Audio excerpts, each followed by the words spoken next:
السلام علیکم، welcome to my channel Urdu haunted horror podcast. تمام ویڈیو اپڈیٹس کے لیے Urdu haunted horror podcast کو سبسکرائب کر کے بیل نوٹیفیکیشن کو آن کرتے ہیں۔ آئیے سنتے ہیں آج کی ویڈیو میں کسی کی زندگی پہ بیتی ایک سچی، ناقابل یقین اور پراسرار کہانی۔ یہ کہانی ہمیں سرگودا سے انم نے بھیجی ہے۔ آج میں آپ کے ساتھ اپنی لائف کے وہ 5 سال شیئر کرنے لگی ہوں جو ہمارے لیے ایک عذاب سے کم نہیں تھے، جو ہم نے کالا جادو سے لڑتے ہوئے نکالے۔ یہ 2005 کی بات ہے۔ ہماری پراپرٹی پہ کچھ لوگوں نے قبضہ کر لیا، جس کے لیے لڑائی کافی لمبی چلی، لیکن اللہ کے فضل سے وہ ہمیں واپس مل گئی۔ جب ان لوگوں سے کچھ نہ بن پڑا تو انہوں نے ہمیں تنگ کرنے کے لیے کالے جادو کا سہارا لیا اور ہماری زندگی کے 5 سال برباد کر دیے۔ ہم پر جنات اور شیاطین کو مسلط کر دیا گیا۔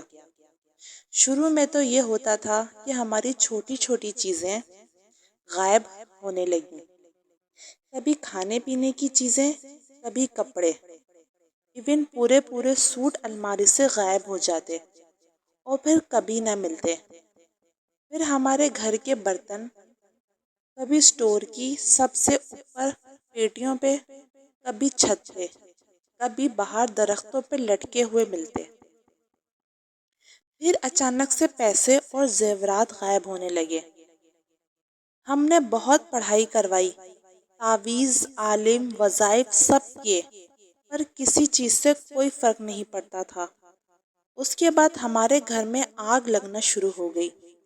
ہمارے سامنے اچانک کسی بھی چیز کو آگ لگ جاتی تھی۔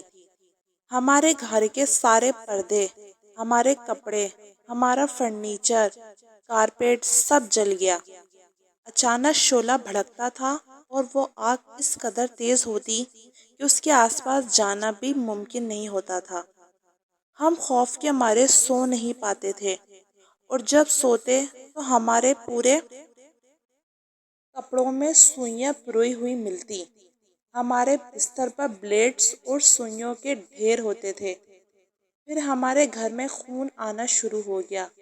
ہمارے سامنے ہمارے اوپر پوری بالٹی بھری ہوئی خون کی الٹ دی جاتی تھی۔ ہماری رضائیاں اور کمروں کی دیواروں پہ جیسے ہم بالٹی بھر کے الٹا ڈالتے ہیں، ویسے خون کی بالٹیاں اچانک سے آ پڑتی تھیں۔ ہمارے کپڑوں پہ، الماریوں پہ خون ہی خون ہوتا تھا۔ میرا چھوٹا بھائی تب 4 کلاس میں تھا۔ اس کے یونیفارم کی وائٹ شرٹ پوری لال ہو جاتی تھی خون سے، اور جب ہم صبح اٹھتے تھے تو اس کے ہاتھ اور پیر بندھے ہوئے ہوتے تھے، اور اس کے پورے جسم پر بلیڈ اور سوئیاں پروئی ہوئی ہوتی تھیں۔ ہمارے ساتھ سوتے ہوئے اس کے ساتھ یہ سب ہو جاتا تھا۔ پھر وہ رات کو اس کو اٹھا کے لے جانے لگے۔ اس کو ڈراتے تھے اور مارتے تھے اور بے ہوش کر کے پھینک دیتے تھے۔ ہم نے بہت پڑھائی کروائی، گھر میں ساتھ خود بھی بہت کچھ پڑھتے تھے، نماز بھی، اور شاید ہی پاکستان کا کوئی کونا چھوڑا ہو۔ ہم نے جہاں سے جو بھی عالم کا بتاتا ہم اس کو لے آتے تھے، لیکن کوئی کچھ نہیں کر پا رہا تھا۔ سب کہتے تھے کہ یہ سفلی علم ہے، بہت سخت ہے، ہم اس کی کاٹ نہیں کر سکتے۔ ہمارا سب زیور پیسہ برباد ہو گیا۔ ہمارے حالات اتنے خراب ہو گئے کہ ہم کچھ پیسے بھی گھر میں نہیں رکھ سکتے تھے۔ جس کے پاس پیسے ہوتے وہ اچانک بے ہوش ہو جاتا تھا، جنات کے زیر اثر آ جاتا تھا، اور بند پوٹلی یا پاکٹ میں سے پیسے غائب ہو جاتے۔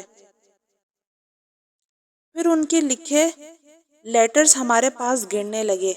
اچانک ہم میں سے کسی کے پاس ایک پرچی گرتی اور اس پہ ان کے پیغام لکھے ہوئے ہوتے۔ یہ سب باقاعدہ اردو میں لکھا ہوا ہوتا تھا، اور نیچے کسی اور زبان میں ایک مخصوص نشان بنا ہوا ہوتا تھا۔ اس میں لکھا ہوتا تھا کہ جو مرضی کر لو، ہم تمہیں برباد کر کے رہیں گے، اور یہ گھر چھوڑ کے کہیں نہیں جائیں گے، تم سب کو آگ لگا دیں گے۔ اس طرح کی باتیں لکھی ہوئی ہوتی تھی۔ ہم نے سوچا کہ ہم یہ گھر ہی چھوڑ دیتے ہیں۔ کچھ فاصلے پہ ہمارے تایا کا گھر تھا۔ ہم دن کو اپنے گھر ہوتے اور رات وہاں جا کر سونے لگے، لیکن انہوں نے وہاں بھی ہمیں نہیں چھوڑا۔ وہاں بھی جب ہم اٹھتے، وہ نیڈلز اور بلیڈز ہمارے کپڑوں میں پروئے ہوتے اور ہمارے ہاتھ پاؤں بندھے ہوئے ہوتے۔ وہ لیٹرز میں لکھتے تھے کہ تم لوگ جہاں بھی جاؤ گے ہم تمہارے ساتھ جائیں گے، تم لوگوں کو نہیں چھوڑیں گے۔ وہ ہمیں گھر میں گھومتے پھرتے نظر آنے لگے۔ ایون وہ ہماری شکل میں آ کے ہی دوسرے سے بات کر لیتے، کبھی کوئی لڑکی، کبھی بوڑھے آدمی، کبھی بچے، کبھی عورتیں۔ مختلف لوگ دکھتے ہمیں اور ایک دم سے غائب ہو جاتے۔ اچانک ہمارے واش روم کی ٹوٹیاں کھل جاتی، اچانک تیز بدبو اور کبھی تیز خوشبو پھیلتی۔ ہمارے سالن سے بالوں کے گچھے نکلتے، کبھی سالن سے شدید بدبو آنے لگتی۔ ایون ہمارے موبائل سے کالز اور بلینک میسج لاتعداد سینڈ کیے ہوئے ہوتے تھے، جبکہ ہمارے گھر میں کوئی بچہ نہیں تھا۔ اسی اذیت اور عذاب کو سہتے ہمارے 5 سال نکل گئے۔ لوگوں نے ہمارے گھر آنا چھوڑ دیا۔ کوئی خوف کے مارے ہمارے گھر نہیں آتا تھا، نہ کوئی ہم سے بات کرتا تھا۔ بہت دھکے کھائے، بہت پڑھائی کی، جو بس میں تھا سب کر کے دیکھ لیا۔ ہماری ساری جمع پونجی لوٹ گئی۔ گھر کا تقریباً سب قیمتی سامان جل گیا تھا، وقفے وقفے سے۔ پھر ہمیں کسی نے ایک عالم کا بتایا، جو اللہ کی رحمت بن کے آئے ہمارے لیے۔ انہوں نے اپنے علم سے اس کالے جادو کی کاٹ کی۔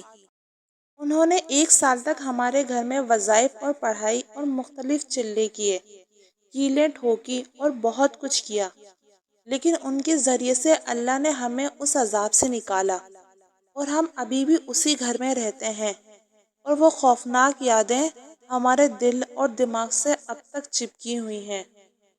میں تو اب بھی خوابوں میں ڈر جاتی ہوں۔ وہ سب اب بھی کبھی کبھی میرے خواب میں ایک فلم کی طرح چلنے لگتا ہے۔